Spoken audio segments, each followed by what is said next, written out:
the situation is becoming more tense, more arrests outside of the governor's mansion. Ayanna, you've been watching this. Do you have any indication why they're being arrested? I beg you. Keep coming. No, just a few moments ago, literally, things erupted. The crowd started screaming, and we saw the officers and the riots come out from the gate. As you can see, they are lined up.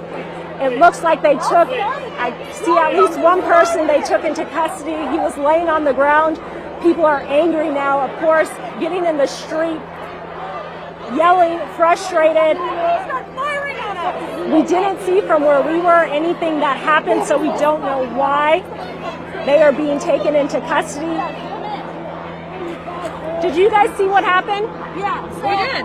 A guy was just walking on the street. That's all he was doing. Filming, right here, as close to the curb. He got off of it and went back on, and therefore a cop grabbed him, and then all of them swarmed, and they started shooting pellets at us when we didn't do a fucking thing. They shot pellets at They shot pellets at the crowd. This guy in the spot right there, right behind this guy. All right, well, this looks like it's about to escalate.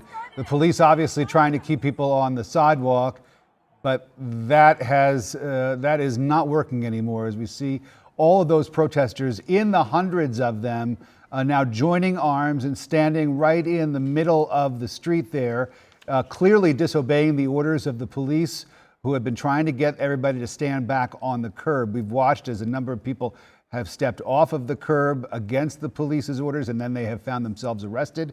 You just heard from that young woman with the colorful language that the police were firing rubber bullets. We don't have any independent confirmation of that, but that's what she said. But Ayanna, you're out there with this crowd. They have got themselves all worked up, and they're not going to listen to those police officers anymore.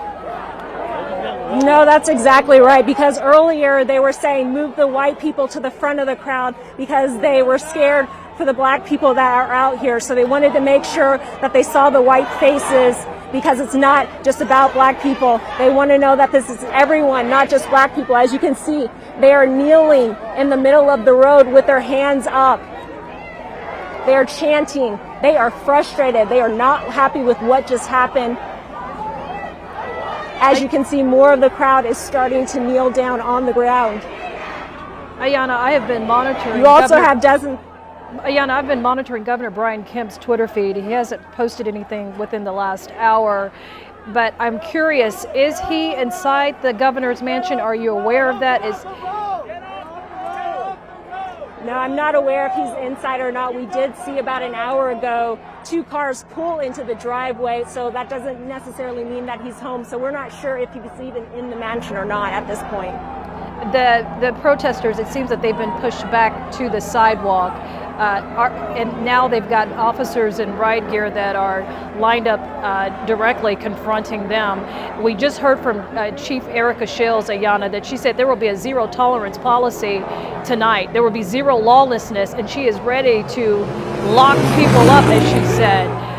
I'm curious if this crowd, as we just saw hundreds lined up into the street, will police arrest all 100?